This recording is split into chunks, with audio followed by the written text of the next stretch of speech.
This is the Drummers Only podcast, brought to you by the UK's leading drum store.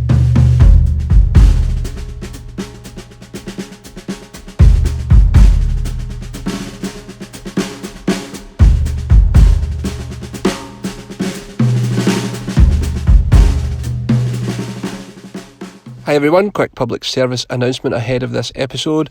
Apologies if Chris's audio doesn't sound as clear as it could. It appears that his phone microphone perhaps is on the way out, so it may sound a bit distorted, but it is very, very listenable and equally enjoyable. So yeah, thanks for listening and enjoy the episode. Hello, Internet, dear world, how are you? Drummers Only Radio or Drummers Only Podcast, episode number 69. And we're here with the one and only Mr. Chris Jago. Evening, morning to you, afternoon, where are we at? You're in New York, so... This is early afternoon, it's 1 o'clock. Cool. So I've been up a few hours. Excellent. So it's good. Excellent. So if you guys out there listening are new to Chris's playing, he's played with the likes of Neil Diamond, tiny artist that is Neil Diamond, Alan Cumming, Boy George, Barclay James Harvest. He's quite a big deal in the theatre world, in the Broadway world. He's done Rent live on Fox. He did the first US tour of Frozen the Musical. He did 2 years in LA on Wicked plus the tour. He did We Will Rock You, Kinky Boots at the Hollywood Bowl. He's written the books for Paradise Square and his new musical Shucked. He plays for a duo called the Bob Lazar Story. He's got his own studio called Shabby Road Studios in LA. He's from Liverpool, so it's nice to have proper Scouser on. There's banter that you just don't get elsewhere. How are you, man?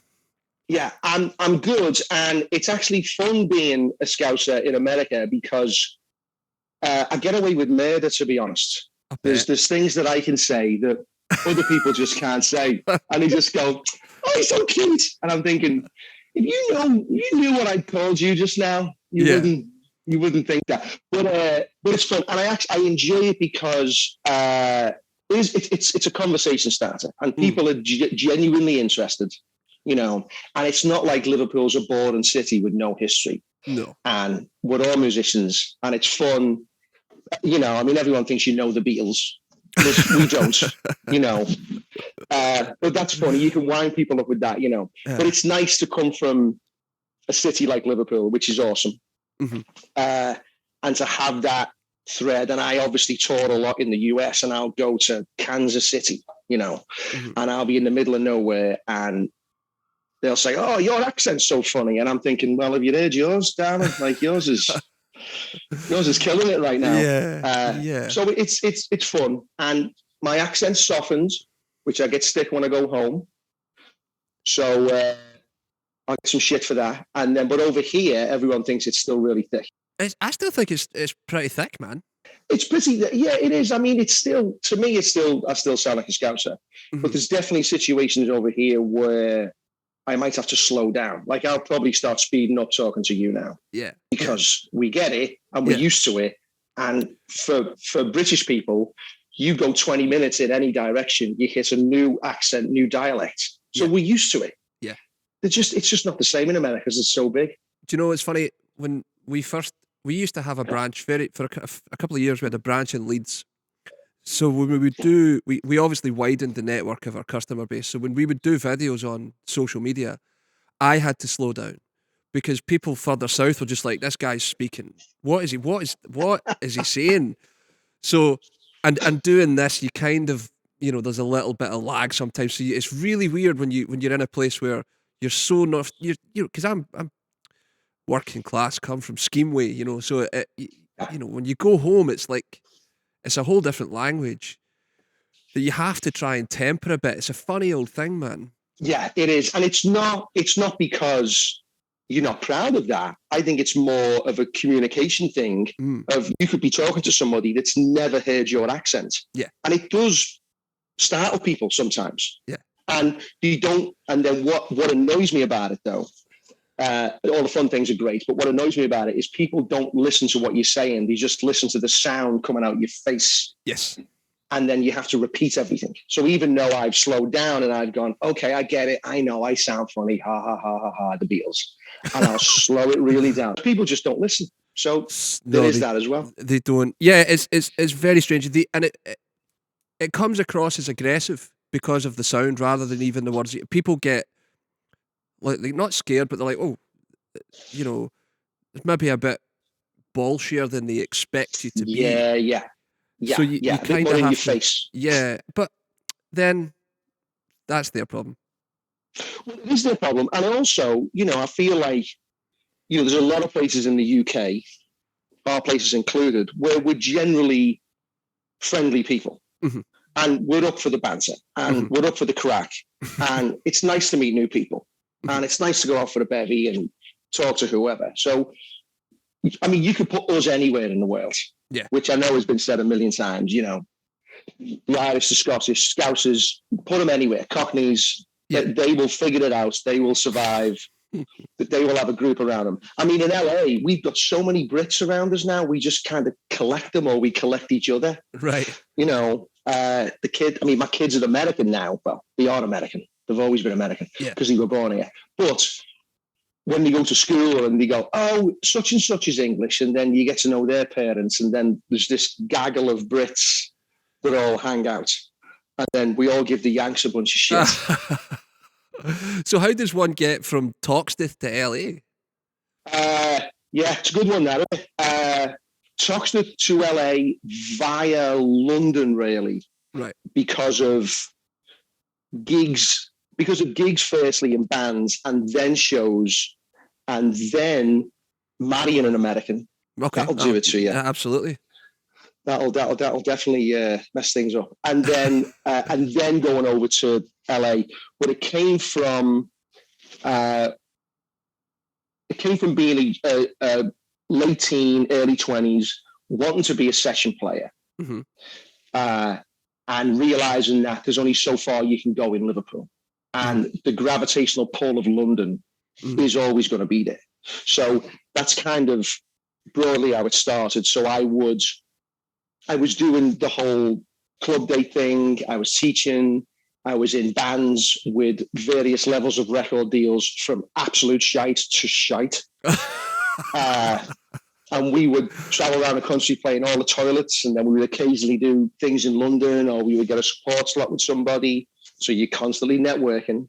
And then getting to about 19 or 20 going, okay, I think I'm okay at this. So if I want to make a living, I want to be a rock star, but I also want to make a living. And there wasn't many people doing that in Liverpool. There was a couple of guys, like Chris Shattuck was kind of taken off at the time as like the guy. And I love Chris Shattuck, amazing. I haven't heard that name for so long, man. Jesus. Yeah, but he was on. So if we're talking, I'm 47 now. Math. I should be able to count in fours as a drummer, shouldn't I? So this is, 27 years ago. And he was doing like the Delamitsu records. And then Robbie. And Lightning Seeds and really Lou Reed. Yeah, like he was like the session guy that was doing all these pop records that just had that proper feel, proper swagger. Didn't do anything fancy. Just, I'm not taking anything away from him. He's a great drummer, but his feel was impeccable. And he just had the right fills, the right vibe. And seeing that going on, going, well, I want to do that. Yeah. And then there was another guy in town called Roy Martin, who was also doing a bunch of stuff. And he'd had a time in America as well, actually, playing with a bunch of American artists. And he'd lived in New York for maybe 10 years or so. And then he was back in London. At the time, he was doing this French artist called Patricia Cass. Right. And he'd go off and do like stadiums with it. Anyway, they were the two like session guys in Liverpool. Okay. Where you go, okay, we're all just in bands and we're all getting by, and we're playing Mustang Sally at O'Neill's on a Friday night.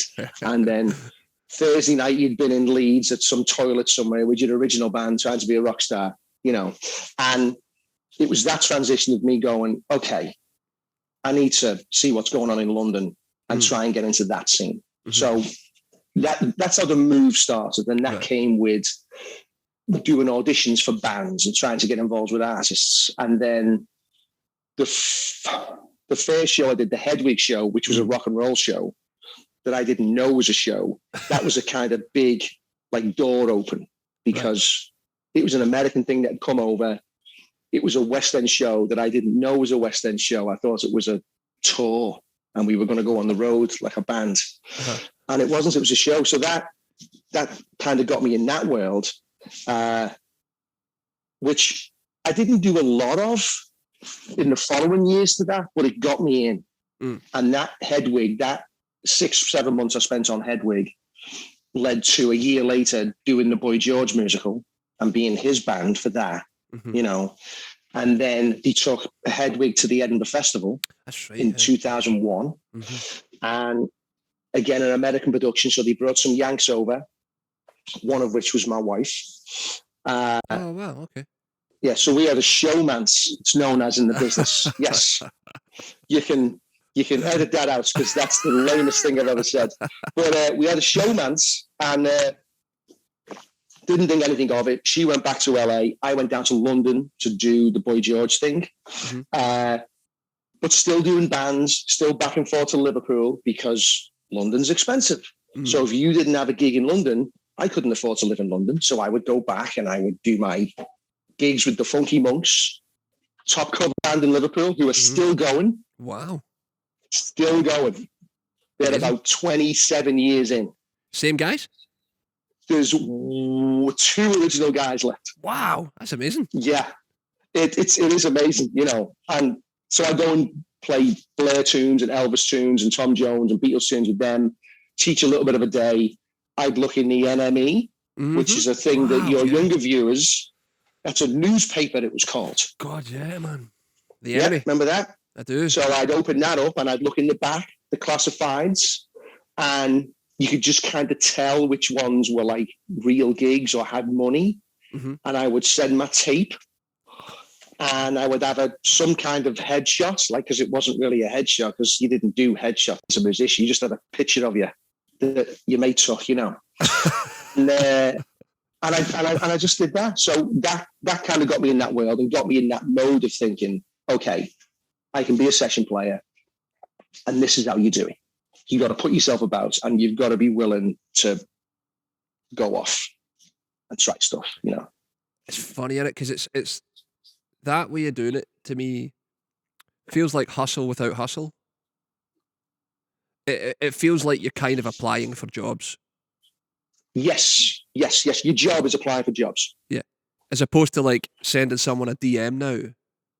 Do you know what I mean? Like, and that kind of hustle that's going on, that like, that's how people get gigs. It's a minute clip on Instagram rather than being like, you get in a room and knock the hell out of tunes for 3 hours and see if you actually like each other and if they can hang. Exactly. And I was saying the same thing.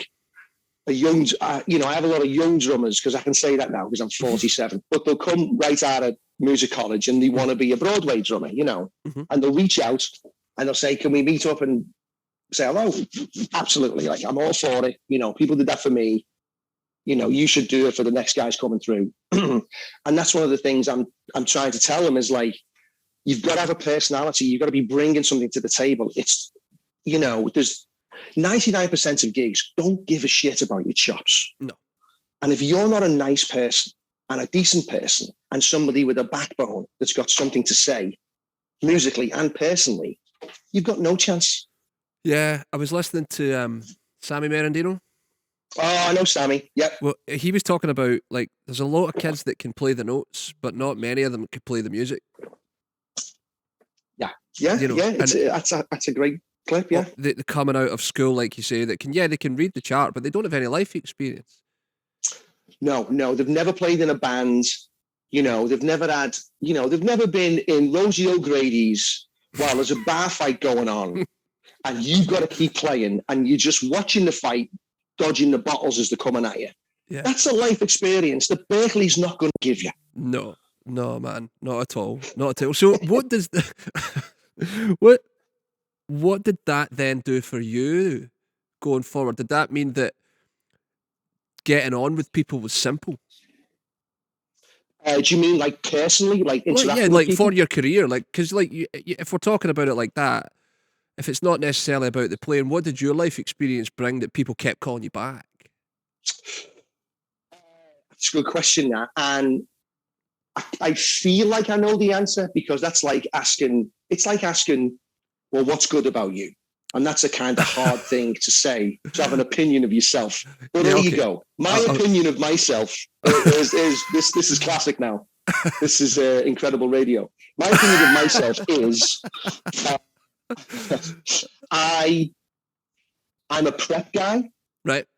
I don't like being surprised. Mm-hmm. So I do the work before I get there. Right. So I feel confident about what I'm doing. Mm-hmm. And then if I feel confident and I turn up and I blast the shit out of it, everyone thinks you're amazing. Mm. I'm not amazing. I've just done my own work. Yeah. I've essentially just done what I'm supposed to do. Yeah. You know, but that gives me confidence and I feel good about it. And then also, I think also just having a personality and be able to hang out with people, mm-hmm. you know, like we're going to open this new show on Tuesday. So we're in a preview situation right now. For the last 7 weeks, I've been with the music team anywhere from 8 to 12 hours a day, wow. 6, sometimes 7 days a week. Mm-hmm. And we're constantly working on music. A lot of the times we're sitting around bored. Then we're furiously changing charts at the last minute, and there's a new dance break, and I'm videoing the dances, and I'm trying to write something down to get it in that night, like stuff like that. And that team, the leader of that team, who I can go into more detail later, who has become a friend of mine because we've worked together for 20 years, he feels the same way of, I want good people around me that I know can do the job and are going to make this experience fun and fulfilling for everybody. Mm-hmm. So my opinion of myself is that I can be that guy. Right. And I can make people feel comfortable. And even if it's a shitty situation and we're reading the chart down cold and I'm nervous, I will give the impression that we're all going to be fine. This is going to be fine. We're just going to lay this down. It's going to feel great. Let's go. Mm-hmm. And that has helped me. And I found if I've played with someone 9 times out of 10, probably more than that, if there's a number, 99 times out of 100, I'm asked back. Mm-hmm. Mm-hmm. So as much as the insecurities of a player that I have, and we all have, of flicking through Instagram, and the level of playing these days is outrageous. Yeah, you know, I feel like everyone's a better drummer than I am. Mm-hmm. You know, you just go, I don't even know what that is. And someone explains it to me and I still go, what the F is that? Like, yeah. I don't understand even what you're doing there. Mm-hmm. But I've worked for 28 years. Yeah. You know, so you have to remember to value that and value what you bring, because you can't bring everything. I'm not Vinnie Colaiuta. No, there's only one of them for a reason.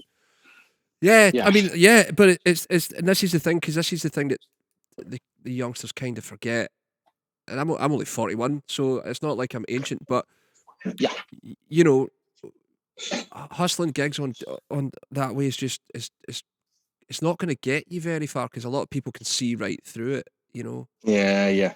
It's a funny old game, and genuinely I do feel sorry for them, because I mean I broke in even semi-professionally just because of being in the store, and one of the guys that works here now, bass player, came in and was looking for someone. Like, yeah, I can do that. I can hang out. And like you say, like 60 songs to learn in a week or something. First, wet behind the ears playing a wedding. But okay, you just crack on and get it done. You know, you make your notes, you get it done. And like you say, you turn up and you don't be difficult. You do what's asked of you, and kind of, if they like you, then cool, great. And then the next one happens, and the next one.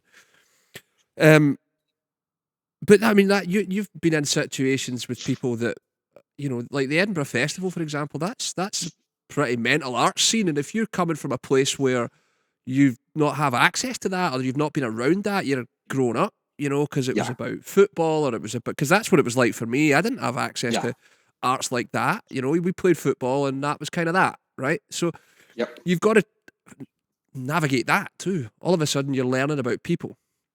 Yeah, you are, and you're thrown into, and what I love about all this, and me living here, and what we do, what we travel around, you're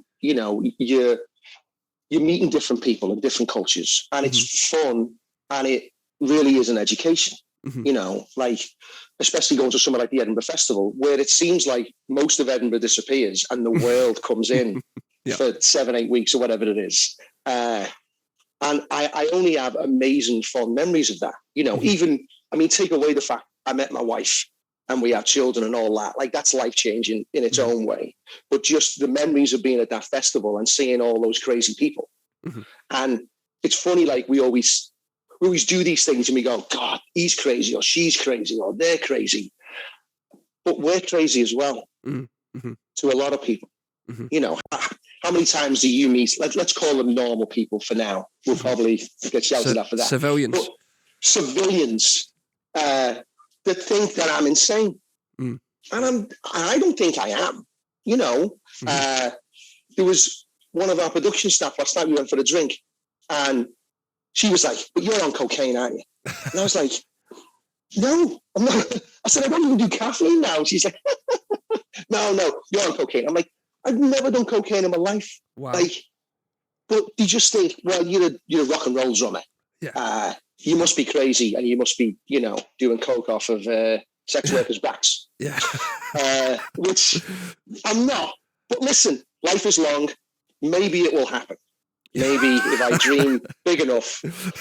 I'm sure you could make it happen in about 10 minutes out down the street. I probably could, actually. Let me just give me 10. I'll be back. I'll tell you how it went. So the work you've done between the big gigs and the theatre and the studio, to me, is quite stylistically diverse as a player. Was that something that you had to be conscious of, or is it just a case of, oh, we're doing this today, let's see how it goes, or what's the crack there? I mean, there is, what's the jack of all trades, master of none, but then the full phrase, jack of all trades, master of none, oh God, what is it? Better than being a master of none.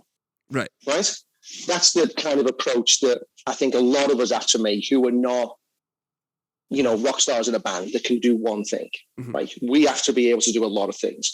Now, there's things that I'm good at, and there's things that I'm pretty good at, and there's things that I'm average at, and there's things that I try and avoid like the plague. Right. Okay. But unfortunately, in this situation that I'm in, you know, I'm not a jazz guy.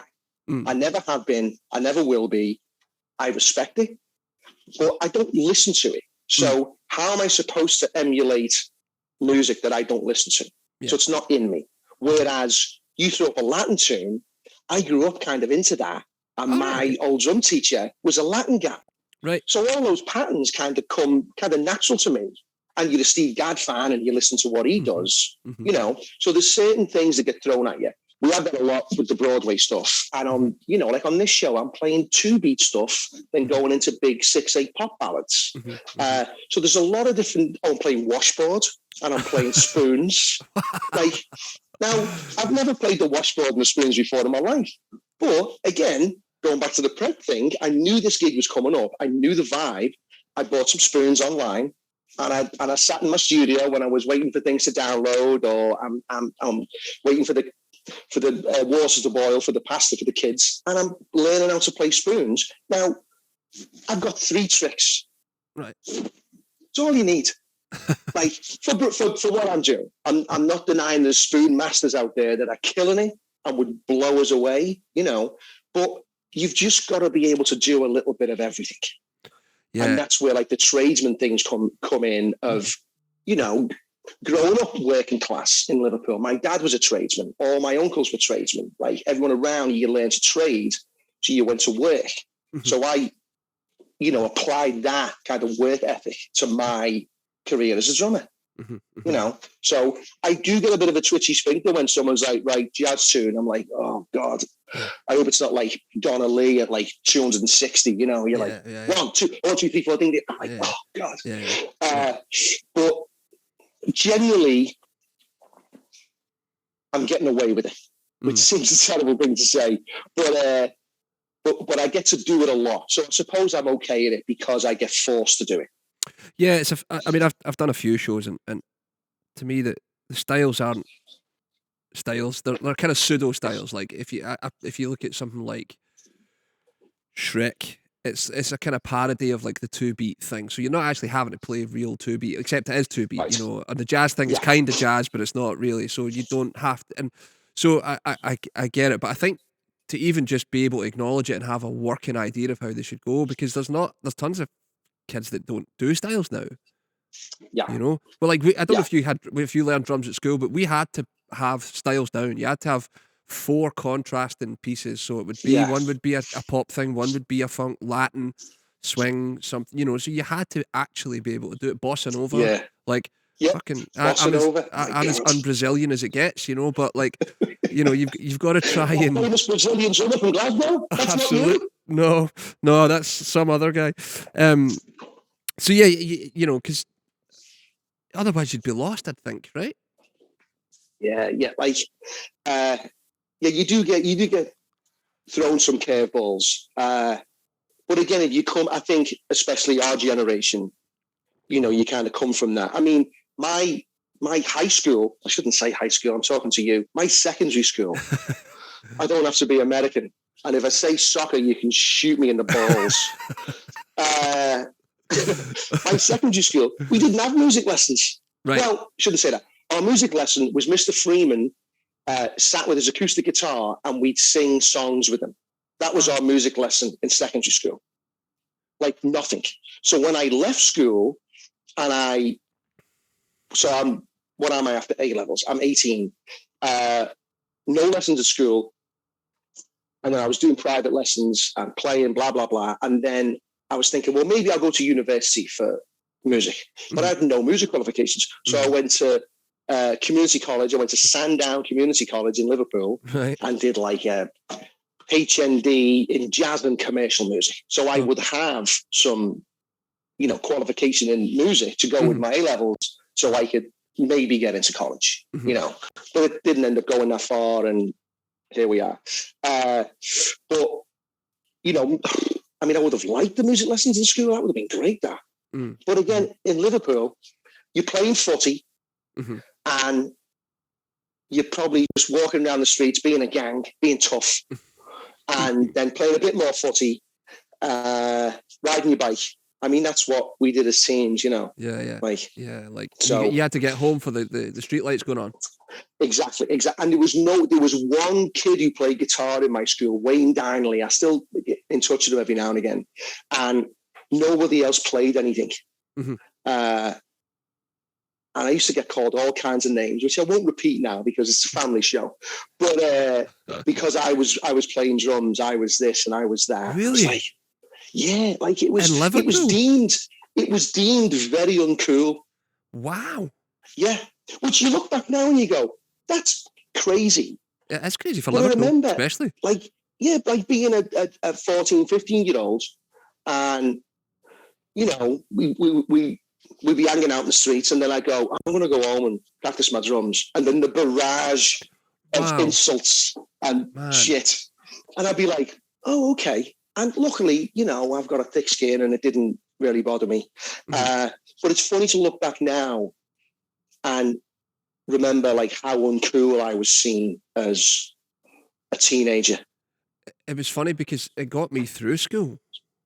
Yeah. Oh, absolutely. Yeah. So if the kids, we call them BAMs up here, if the BAMs were getting heavy, I would play the beat to Live Forever by Oasis. Oh, and they would just fold.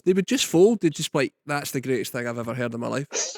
Between that and playing in goals, I was a goalkeeper. So you're first picked, right? Because nobody wants that job. So you're first picked. Easy goal. So you might be. I was really square growing up, like really square. I wasn't into anything heavy. So I would just, if they were getting wide, I would just play that, and then you're just like you're just left alone. Yeah, it's amazing. Even that 5-6 years difference, and they kind of get it. You know, they just, it's a funny old thing. Yeah, and like to come from that town with all that music history. Is odd, you know, and I've told the story a few times of meeting Ringo outside my front door because I lived 40 yards away from him, you know. Right. And I was 13, he was being interviewed by, I think it was a Japanese film crew, and nobody gave a shit. People were just walking past, going to the offie, going to the pub. No one cared. And I'm looking out the window and I'm going, is that Ringo? And I call my mum over and she opens and she goes, oh yeah, it's Ringo, yeah. And just walks away like it's nothing. And then I went through this whole thing of like, again, real nerdy kid, super shy. You know, another great thing music gives us, it gives us confidence and a personality, which, you know, is priceless. And I worked up the courage to kind of walk over and go, you know, I had this script in my head of like, Ringo, I've just started playing the drums. I've got my drums in the shed in the backyard, like literally in a shed in the backyard. Will you come over, show me some stuff, you know? And literally 3 times I walked up to him, I got about 3 foot from him and just shit myself. I was like, oh, I can't do it. I can't do it. Oh, God. So I'd walk past him to the other corner and he's like, and there's where I live. And I used to live there. And I go to the pub there. And he's doing his thing and they're all talking Japanese. And then the second time I'd get close to him again, I'd put my hand out to be like, Ringo. And I'd shit myself again. And just, anyway, I do this 3 times. And the 3rd time I did it, I got right up to him. And he could see what was going on. He's like, oh, this little shy kid, you know, just, he's freaking out because it's Ringo. And when he got close to me, he just went, all right, son. And I beamed because I'd been given an all right son from Ringo, and went home happy and played drums. Like, so I haven't really met him. And it's funny now because I know a bunch of people I work with that know him really well. And I know at some point I'm going to bump into him in LA. Well, not bump into him. I'll be at some thing or event or a gig and I'll bump into him. And I hope I get 2 minutes to tell him that story and my life will be complete. That would be amazing, for sure. Yeah. Super nice, you know. I watched your interview with Dom. I think it's great. Man. Yes. The chat's great. And he was talking about when you were playing with Neil Diamond and you took over from Ron, and all of a sudden, like, you're learning that you're getting cues from Neil, but your cues from Neil are like a wink from like 500 meters away. You're a massive stage in an arena, and Neil's tweaking his little finger on the opposite side of his body from you, and you're supposed to try and catch that.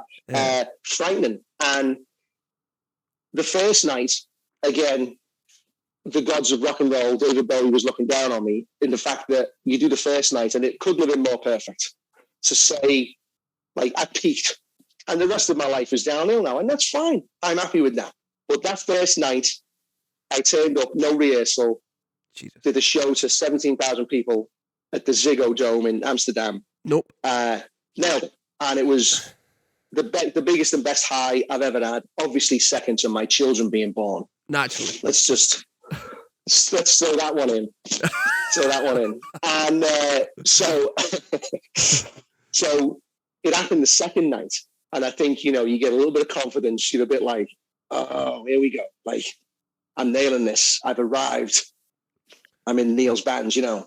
And he started, and I think maybe everybody was a bit more relaxed because they'd gone, oh, this guy can play. We're good. Like, Ron's hurt himself. He's out. It was a bit of a shit show. But now everyone's like, oh, okay, we can all relax. Jago's got it. We can be a band, which is all great, you know. And again, it goes back to what I was saying before about your preparation and turning up and saying, no, I've got this, fellas and girls. It's going to be okay, even though my sphincter's going like this. Do you know what I mean? Like, I am beyond shitting myself. But that's part of your job, not to let that out. Do you know what I mean? Like, you've got to turn up and be. But the second night, I think we're all a bit more relaxed. I was like, I want to enjoy this because I didn't know how long it was going to last, and I thought it was going to last longer than it did, but it didn't. Anyway, another story. But then he would start to cue us and just not really give obvious cues, because then he relaxes and goes, oh, well, we got Ron covered. Ron had been with Neil for 30 years. They were essentially brothers. And my story is the secondary story in this.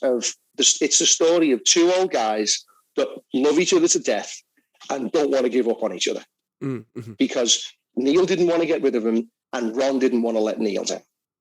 And when you come at it from that point of view, it's a beautiful story. And there just happens to be some idiot scouser that's there as the insurance policy in case the shit hits the fan. You know, but like looking back on it now, because it's been, you know, a few years, you know, it's essentially about those two, and just Ron wouldn't give it up, Neil wouldn't give it away. So Neil just gives these tiny cues, but within, you know, the second night we were in, I think it was Antwerp, and another 20,000 seat stadium, arena, sorry. And I think it happened about twice, you know, and he gave these little cues, and then I missed it, you know, and we just kept doing the big ends, and the horns are going.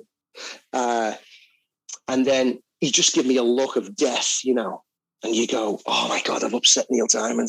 Like, oh, fuck. Like, it's suddenly gone from like the dream to, oh, I've upset Neil, and now my life's over, you know. So the third gig was Manchester at the MEN. And again, sells it out, you know. And that was where my mum and dad came, and they didn't know I was playing for Neil. That's another side to the story as well. So we're doing a sound check at the MEN. And we usually do like a half-hour sound check. Everybody gets comfortable. Everyone's on a mic so we can talk to Neil because we're all on in-ears. And at the end of the sound check, and I'm a bag of nerves the whole time, but again, pretending I'm not. And Neil says, okay, fellas, does anyone need anything? Anyone need to do something? And I'd said something to a couple of the band members, and they were like, don't even worry about it. And these are like band members that have been with him for 30, 40 years. It's not even a thing. Just keep your mouth shut, go on stage, do the gig. I'm like, okay, I'll do it. Cut to me just can't handle it. And I have to say something, which I shouldn't have. But I go, actually, Neil, listen, the other night we were doing Crackle and Rosie, and we were doing the end, and you could hear everybody in the band go, oh, God, this fucking idiot. Like, why is he talking right now? But I was compelled to do it. I would never do this again. But anyway, and I say, so Neil, you know, you gave me a cue and I missed it, and that's my fault, I know, but I just want to, you know, kind of work with you on what your cues are, so I know, and I'm there for you, brother, you know. Silence, arena, silence, like horrible. And all the crew are just looking at me going, you fucking dickhead. And the band is just like, oh. And then Neil takes his cap off and he kind of scrunches his hair up and he goes, pauses for a while. And now I'm literally shitting myself. And he goes, Jago, you're going to make mistakes. I'm going to make mistakes. It's rock and roll. and walked up the stage. Amazing. And just the relief. I was like, oh my God. And then the band are like, you shut up. The new guy, you know what I mean? But where I was going to go with it is that, can you teach that stagecraft? I mean, for me, or from my point of view, or Neil's point of view? From your point of view, like you knew right away to know that to look for something. Yeah. Right? You're like, yeah. Okay, I've maybe got some cheat sheets floating around. Yeah. You know, but I don't know how any of this shit goes, really. You know? Yeah. I mean, I know what you're saying. Do you think you could teach that to kids? Like, you teach lessons. Do you think you could teach kids stagecraft? I think you can. I think in a kind of advice and mentor way you can. I mean, I think physically it's hard to do unless I stand up and I pretend to be Neil or David Bowie. But I feel like, you know, there's an awareness again of it's not just you. You have to be aware of everything that's going on the stage. Like on that gig that I didn't know until I sat behind Ron Tutt's drums the first night, there was a camera on me. Oh, right. So all the rest of the band had monitors so they could see when I was ending. But it was my job to watch Neil to make that end, to make that cue, because Ron was essentially the band leader, you know, band captain, what I like to call it. So I didn't know that until I got up on stage and was like, oh, and then you feel that responsibility. Like on Broadway, I don't have that responsibility because I can't see, because I'm in a box and that's what the conductor's there for. And I watched, like I am now, I'm watching Jason on a monitor and he's cueing me when to end. So you don't kind of have that responsibility on a Broadway thing because it's different. But a rock and roll gig, and I think especially people of our age who have grown up in bands and played in bands with singers, at the end of the song, you're looking round. So, I mean, I don't know what I don't know what kids do now to break in, or how they learn the craft, or are they just at home just practicing all day? I don't know, man, but like I know that kids are coming out of college and wanting to play in wedding bands now. They're not even want to go and play rock and roll music. They just, I mean, they want paid, so you get it. There's a big market for that, but I really don't know. My dad was a working musician, so nice. Drums coming over the door at 2:00 in the morning was nothing unusual. Going to a golf club on New Year's Day to watch the band play and being basically a big jam was normal for us. That was every year, you know. So my first gig, I remember, like, okay, well, if there's one person I know that knows how to do this, it's the old man. So you go back home and you go, right, here, well, here's the list of songs I've got. Help me get through them, because I don't, I'm not going to chart them. It's a rock and roll wedding gig. You can't be like, for Mustang City, and you're like reading a chart. It's just not going to happen. And I have real truck with people that do that. I think that's bonkers. Just fucking learn the music. You're good enough. You're good enough to do it. Yeah. And he would tell me, listen to what that vocal line's doing. Listen to how it's ascending, and how can you do something with that. So I was taught sort of like inside tricks that he would use to get him through, you know. Songcraft, I think, is what I would call that. And I think when you grow up with songwriters, which I feel like I did coming through, which I thought were really good, that was a education as well of don't play too much, listen to the song. You know, what can you do here? Like, I was always a big fan of, you get one moment, and whether that's that last chorus or it's the middle eight going into the last chorus, you can do something a bit fancy and special there. But other than that, save the song, you know. Yeah. And growing up like you did with your dad doing it, and then, you know, me, especially, again, going back to being the nerd at school, and your mates don't do it. So I would be in bands with people who were 10, 20, 30 years older than me. Oh, wow, okay. Yeah. So you're already getting that wealth of knowledge, and also that thumb as well of like, all right, Ringo, calm down, just too many fills, and you go, okay, all right, I won't do that, you know, and that's how you learn to play songs. So I don't know what they're doing now. I mean, again, I go on Instagram and everyone's amazing. I don't know how they, yeah, but like, are they going to get through 10 songs of a night? Yeah. Do you know, like you, when you need to dep out a gig, it's like, right, the phone book of the people at phone's getting smaller. Which I had this conversation with some Broadway drummers. They're struggling to find enough subs to cover them. Right, that's crazy. Because it's getting, you know, the list is getting smaller, and there's all these new guys and girls coming through, but they haven't got the experience. It's funny because we've obviously been a store. We've done clinics over the years, and you kind of start to look at these drummers and like, okay, you clearly spent the better half of your teenage years stuck in a room because you've got no social skills. You haven't actually learned to have a conversation. You know, like you can play like fuck, but like I'm just asking you what you want for lunch, and you can't quite give me an answer. Yeah, it's too much beer. Yeah, it's like, you know, like just blank stare, 1,000-yard stare right through you, just like, sorry, you know, and like, okay, cool, I get why you're so good, but Jesus Christ, like.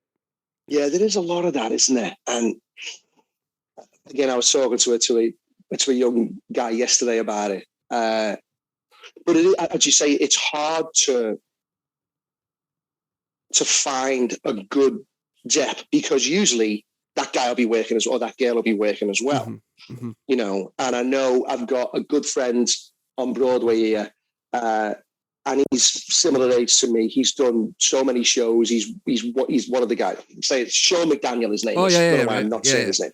He's great, and he's also one of the nicest men on Broadway. Like, it makes me feel like a terrible person when I hang out with him because he's so nice. I'm like, I'm an awful person. But he is an amazing drummer. He's originated a bunch of shows, and you know, he's finding it harder to find guys that have got the skill set, or girls. Again, keep saying that, but you know, everything's opening up now, and we're trying to get more girls in. I've got a girl taking over from me, right, on Shucked, and she's great, Emma Ford. Oh yeah, I know who she is. Yeah. Yep. She took over from me on P Square, and she's going to take over Shucked. So she does her first show in a couple of weeks. Amazing. So she'll be shitting herself, which is good. But you know, subbing on a Broadway show is super difficult, and I don't think I could do it now. I don't think I've got the energy to come in and do that.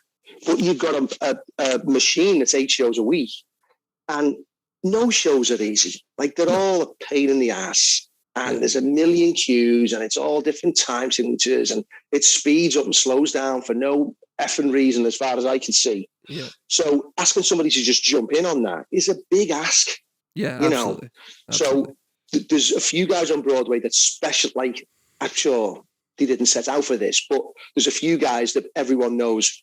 That guy's got 9 shows in his brain right now, and he just goes in and sits down and does it. I mean, Sean was one of those guys, right? Sean was one of those guys, and now I mean, for the last 15 years or so, he's been doing his own shows and getting long runs for the most part, you know. But there's another guy, I'd say Joe Nero, that I know subs on everything, and he's a monster. Right. Like, and for me, like, having that much information in your, listen, I know we're reading as well, but you've still got to retain a lot of it. Yeah, because things are flying by, and you know, and he's one of those guys that everybody wants him to sub because he can do that. Right. You know, I'd have a heart attack if I had to go and sub for Sean tomorrow night on Some Like It Hot. I'd be like, yeah. I mean, you did Wicked for so long, and I've played some of that music. It's wild. It's weirdly odd. There's just the corners on it are so silly as well, because see if you were to actually sit in a drum lesson and play what is written on the pad, you go, oh, okay, cool, I can hang on that, that's fine. But in the context, the corners on some of that music, like the Dancing Through Life with the dance breaks and all that, and like like the weird bars of 3/8 just being launched in out of nowhere, that is you're just going bang, like you just got to go.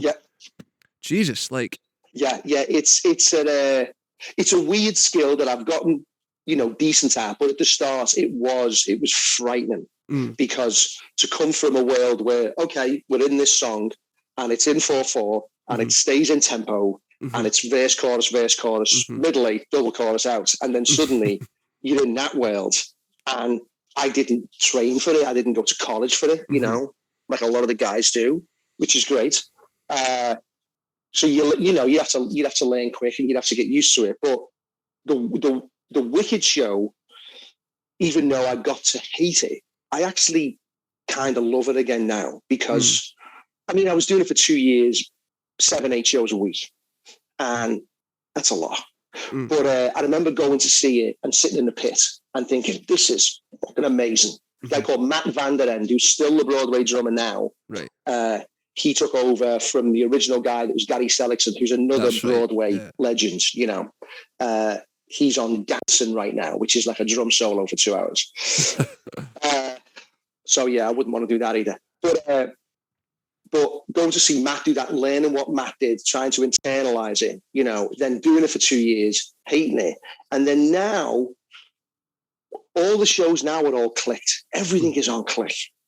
And that's probably the last one of an old school mentality of you watch the conductor for 3 hours. Because even though you know this shit, that singer might be angry that night and might want to push things faster or pull things back because she's pissed off at something else. Those witches. Too much coffee. Those witches. Too much coffee or not enough coffee or like. And now I actually think it's a beautiful thing that show is free and it moves. You know, I shit myself if I had to go in and do it again tomorrow, because I haven't done it for about 3 or 4 years. But the last show, the Paradise Square show I did last year that came and went, which was awesome. That was the same way. It was hardly any click. Right. And it was an old school proper show, 14-piece orchestra, and the songs went like this. And even though when you first listen to it, or if you came in and were like, oh, I've got to sub this next week, you'd be like, oh, fucking nightmare. But when you're doing it, it kind of feels more natural. So am I right in that you did actually create the book for that? Yes, Right. and that's another good subject right now on Broadway, and about drummers in general that feel aggrieved that they don't get recognised for what they do. Right. Because generally, not every time, but I know a lot of shows, the drummer writes the book. The orchestrator doesn't really write the book. He might throw some ideas in there, or here's a starting point. But if you're creating a show like I've done and Sean's done and Gary's done, you're in there very early on. It's you and a piano. Yeah. And you're shaping the sound of the show and the feels, and you're writing this stuff down and you're making the book. Now, okay, the MD has to approve it. But if it's a smart MD, he's picked the right guy for the job. The drummer is the personality chair in any band, and especially in any musical, and you're holding it down. So if the MD's done his job and picked the right drummer, then it's a great thing that's actually going on now, and more drummers are starting to get recognized for it. I happen to work for Jason Howland, who I did P-Square with. I did Taboo with back in the day, like 2003. He's on Shuck now. He's the orchestrator on Shucked. He was the composer on P-Square. Right. And it also benefits the writers or the orchestrators because it's one less thing for them to do. And he recognizes, well, you're going to write a better drum book than I am. So, and we've had a 20-year working relationship, and there's a shorthand there that only comes with 20 years. So I generally know 99 times out of 100 what he likes. So it becomes a really nice working relationship, which is why I love setting these shows up, that you get to hang out with people you like. You get to hang out with great musicians and great writers. You're also getting to be creative. And then cherry on the cake is Jason's actually recognizing that. And now in the program, I have drum arrangements by Chris Jago. Amazing. That is unheard of. Right. And that's something that I'm proud of. Yeah, and I'm very grateful. Yeah, it's great. And it's like, I'm very grateful for Jason for that. But also, you kind of want the show to be a hit, because I want other drummers to be able to say, well, you know what? I wrote this drum book and I'd like credit for. And the producer might go, well, no, that's not what's done. Or the contractor might say that's not done. But if I've done something and it's a hit, touch wood, then they can say, well, Chris Jago got it on Shucked, or Chris Jago got it on P-Square. Like, I'm hoping it kind of opens that dialogue up, that the drummer kind of gets a little bit of, give the drummer some. Yeah, absolutely. So what is the process then? Do you basically just jam whilst people are writing music and then write it down? Yes, there is a bit of that. And then a lot of times with shows now, most shows, there's a show could take anywhere from 6 to 10 years to get to Broadway. Jesus. Like, it's a long process, and it's a lot of money, and it's a lot of people, a lot of time. So I do a lot of demoing for Jason. Right. So he'll say, oh, I'm working on this show. Like, let's say Paradise Square, for example. He's been working on that for years. I did early demos for that 6 years ago. Wow. Okay. When it was a musical about someone else. Like, again, these things morph and change, and rewrites, and new MDs or new writers come in, new designers, people get fired. So it's a journey, and we're just a little part of that journey. But it's a fun journey. And if you get to do, like, I have my own studio, so Jason will, plonk something out on the piano, him and a vocal, and he says, put some drums on that. And again, because we've worked together so much, I usually hit the mark. I might get a call and he'll go, oh, you know what? I thought it should be right cymbal in that part. And I'll be like, okay, great. I mean, that's small fry, isn't it? But that's small fry stuff. So I get to kind of shape it a little bit before I even get in the room. And then there's always, if a show's got 18 songs, there's going to be 6 to 7, 8 of them that are the big songs. So we've usually demoed them, and that's created a kind of palette of what we think it's going to be. And then I do come in the room and I have a little drum kit, and I'm on the hot rods, and I've got paper on the drums to keep the noise down, and everyone's complaining about I'm too loud, and I've got the spoons out on the washboard, and I'm trying to figure out what the dancers are doing, and then Jason will be playing, or his associate Daniel will play, and we'll do something, and then we'll go, oh, that was good. And then Jason might go, no, we need to do another 2-bar phrase there. Let's do this. So it just gets kind of shaped in the room. And then it changes every day. Like, it's unbelievable the amount of changes that happen. And you might think, you know, oh, that was really good, that bit. And I liked when we went there and it made sense musically. And then this is where the rock and roll musician falls down, and Jason, who's the master of building a show, goes, no, we haven't earned that yet. Or that doesn't make sense for the story. And me and the guitarist go, but it sounds great. That's exactly what we should do. And he's like, no, like, this person's doing this on stage and we don't. And that's something that I wouldn't think of, you know. I mean, the guitarist go, oh, that was good there. Like, but, you know, but as much as we want to be center of the universe and music is the be all and end all, music is there to tell the story of the show. Yeah. It annoys the piss out of me. Boils my piss, in fact.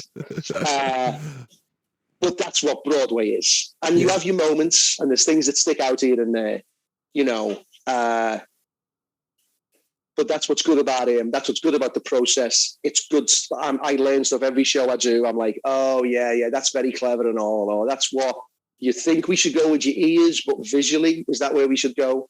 And he'll make those corrections, you know. So there is a lot of, I mean, we're still changing a little bit now. Like, we're technically frozen, which means no more changes. But there's still little changes going in, you know. And I'm actually meeting with the copyists tonight to make sure all the changes that we've done in the last few days have gone into the chart. And then the chart will be all nice and clean, because my iPad is just full of markings and shit and crossed out bars or added bars. Will they be changing stuff in dress rehearsal if there's costume changes that need more time? Or yes, and that's all been done. Like, all those kind of logistic things, and the technical side of the show is kind of set now. Oh, so is that what Tech Week will do for you? Right. Okay. Yes. So the tech process for this show lasted about 10 days, which was quick, actually. It's usually about 3 weeks to tech a show. And that means everything from, does the set work? Does the door open? Do the lights work? The sound? Everyone. Like, there's probably 120 people in that theatre every day from 8 a.m. to 10 p.m. working on the show.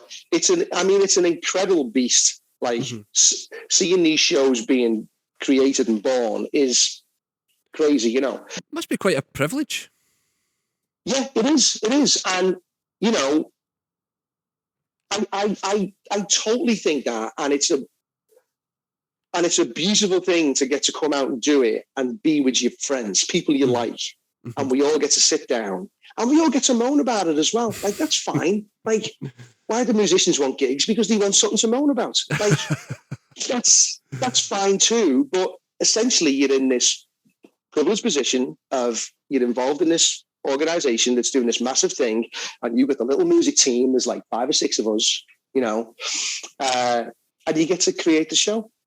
What happens when you leave then? Because you mentioned that Emma's taken over. So what happens there? Well, I'm leaving because I don't live here. Yeah. And I would love to stay and do it, but I have a thing called a wife and children that want to see me occasionally, but not too much. So, yeah. And I love living in LA. LA is the best. Like, it's just awesome. And we have a great house there. And kids are awesome. Wife's awesome. We're all healthy. You know, it's great. So, you know, living the dream. But I will, and I said this about 8-9 years ago, out of coming out of some other gig that I didn't enjoy, and I can't remember what it was, but I was like, I'm going to make an effort to work with the people I want to work with, because it makes me feel better. And, you know, people like Jason and his team and the people that he hires give me that feeling of, you know what, I'll sacrifice being away from home for 11 weeks, you know, because the fulfillment I get from doing it, and not just, I mean, you know, the paycheck's nice and we all need to earn money, and I get that, obviously. But, I mean, I will do terrible things with awesome people. but I won't do awesome things with terrible people. Yeah. Like, I can't do it anymore because it makes me feel shitty. Yeah. And going back to my opinion of myself, I want to be positive. I want to bring a cloud in, and I want to give out positive energy to receive positive energy back. Sure. And I feel like that is what this team is. So if I have to come away to do that, it's actually worth it to me, you know. And now my kids are a bit older, you know, they're 16 and 14 and a half. Like, one's learning to drive right now, which is fucking frightening. Yeah, just I'm glad I'm missing that. Actually, my wife's having a heart attack. Well, he's driving around our truck, and I can't imagine. But you know, again, that's where the privilege comes in. I get to come in, set this up, and then I can only do this because Jason's the boss, and Jason goes, no, I want my team here. This is how I work, and I want these guys here and girls to do this process. And then once the show's set, then it's just about finding somebody that's good to come in and continue the show on, you know. And Emma's great. Also, Emma's not married, no kids, and wants to be in New York. So, again, as much as I love being here, I mean, I actually got a good apartment in Astoria this time. My friend was away, so I'm subletting that. Astoria is great. I love living in LA. And I work in LA as well, and I'll do stuff when I go home. And I've got some stuff planned in the summer, and I think I'm going to come back here September to do another one, start another one. Brilliant. So yeah, it's a great deal, and I enjoy it. And then when I go home, I don't stress too much about filling my diary like we all do, because we all still do. We all go home and go, I have to work. I have to have stuff in the diary. I can go home in May and I'll be dad, and I'll go to Costco and I'll take the kids to footy. Sure. I didn't say soccer. Do you see that? Thankfully. Get in. So, because 5 nights a week, the kids are doing footy practice, and then we got the tournaments every weekend and the games, and, you know, and we got a house, and that's an upkeep, and I like to build stuff and knock walls down. And so I can go and be dad and be husband and not stress. And that, like, I really appreciate that. You know, and this relationship and other relationships I have, like with Alan Cumming, like, he's another great guy, fellow Scot. Absolutely. He's great in that, you know, his gigs come and go, but he's another one that gets it. And I'm supposed to be on a cruise with him right now, actually. I'm supposed to be going to Bermuda to do 6 nights on like the Broadway cruise. He's like headlining, and he's doing 2 shows. So it was a 6-night, all expenses paid, my own cabin, free food, free drinks, do 2 shows, get paid a ridiculous amount of money. And I was like, this is awesome. And then we're opening, I can't go because I'm opening P Square. But he's cool enough, and he knows, you're opening a Broadway show, you can't stop that production. Yeah. So I get a mate of mine in that goes in and decks for me. Right. Alan loves him. Everything's fine.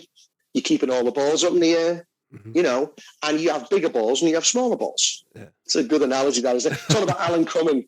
Bigger balls and small. He'd love that because he loves a good story about balls. Yeah. So it's good. And yes, privileged and grateful. Hashtag blessed, I think the kids say. That's it, mate. Amazing. So what's next for you, man? After this? Is it literally just go be dad, or? It's going to be dad for a little bit, so I don't piss my wife off. And I'm allegedly going to do some stuff with Boy George in the summer, but that was supposed to happen last fall, and then it was winter, then it was spring, and now it's summer. So I don't know. It may or may not happen. I've got some gigs with Alan, and then I'll be back here in September. So that's going to keep me busy enough. I know with Jason, with this guy, we've got a bunch of stuff to demo. So I'll probably record 20, 30 songs, you know, over the few weeks I'll be home. So I'll be busy enough, and, you know, I'll be up at 7 making lunches and taking the kids to school. Amazing. But they don't eat. That's the worst part of it. Find it moldy in the bottom of the bag the next day, and you're like, listen, We were all that soldier, man. Oh, God. We were all that soldier. Just think yourself lucky. I used to hide mine in my room for the summer and then clean your room. You'd find it in the bottom of a school bag at the end of the summer. Like, I should probably just throw this entire bag out. Just bleach the bag out. Kill it with fire. Just nasty. Yeah. Sometimes they don't flush toilets. That's a new thing kids don't do. And I'll go in his bathroom and I'll be like, this has a handle. You just flush it. And he looks at me like, okay, I suppose, Amazing. Thanks so much for coming on. Absolutely. It's been magic. It's been really insightful. I really appreciate you taking your time. I know you're a busy man and absolutely and all that shit. I don't suppose you'll be back at any point soon, but if you ever find yourself weirdly in Glasgow, come and say hello. Well, I will, because this is the weird part of the business, isn't it? You just end up in places that you didn't think you'd be again. Yeah, for sure. And Glasgow's a good town. It's all right, because we've all played King Tut's, haven't we? Is that still going? It is still going. It's still a fucking shit show. It actually, it's one of my pet peeve venues, man, because they will rinse you financially. If you don't sell your tickets, you've still got to pay them.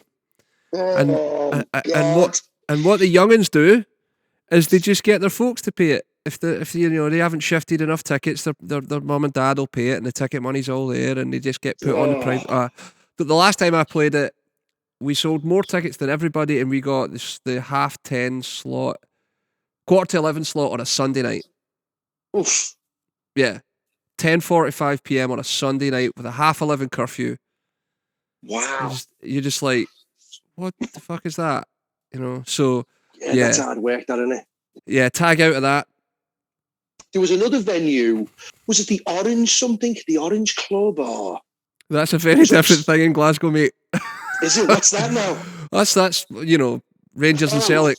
Yes, no. This was a club that it was had Orange in the title, and it was like a punk club, and I played it with a different band that were from Liverpool, like late 90s. And it had like cages up. Strawberry Fields. There was a Strawberry Fields for a while. I might have done that with China Crisis. That sounds familiar. Yeah, that's right in the city centre. The Cat House, nice and sleazy. 13th House. In the Cat House. Yeah, the worst load-in in the world, man. On Union Street, up 4 flights of stairs. We put Benny Greb Clinic on in there. It was awful. The load-in's awful. What else? I'm trying to think. Sleazy's, the 13th Note. No, I don't know them. I mean, the last time I was there was with Neil, so I was in the arena. What was that called? The SEC or something? Yeah, SECC, yeah. SECC, there's a new one. There's a new one that's been built next door. That's where they all play now, but bigger arena and all that. Yeah, the Hydro it's called. Yeah. Oh, the Hydro. Yeah. Maybe we did that. That sounds familiar. Yeah, it's like a big circle. Yeah, maybe we did that, or maybe I did that. I went on tour with a band. We opened for ZZ Top, and we might have done it then. But if that's new, it wouldn't be that. No, that was 10 years ago. Yeah, I don't. Maybe it's about 10 years old now. Listen, it's all the amount of shitholes we played. Yes, indeed. Well, mate, thank you again. It's great to see. This one will come out in a couple of weeks, so we'll send you all the gumph, and if you want to share it, crack on. Absolutely, and whatever will else. do. Yeah, so, will do. Great stuff, man. I'll catch you down the road. All right, pleasure to meet you, mate. I'll see you again. You too, mate. Cheerio. Bye. Thanks for listening to this episode of the Drummers Only podcast. Please leave us a review and make sure you subscribe. If you need any more information about us or any gear mentioned, head on over to drummersonly.co.uk and make sure you follow us on all of our social channels at drummersonlyuk. Thanks for listening. Peace.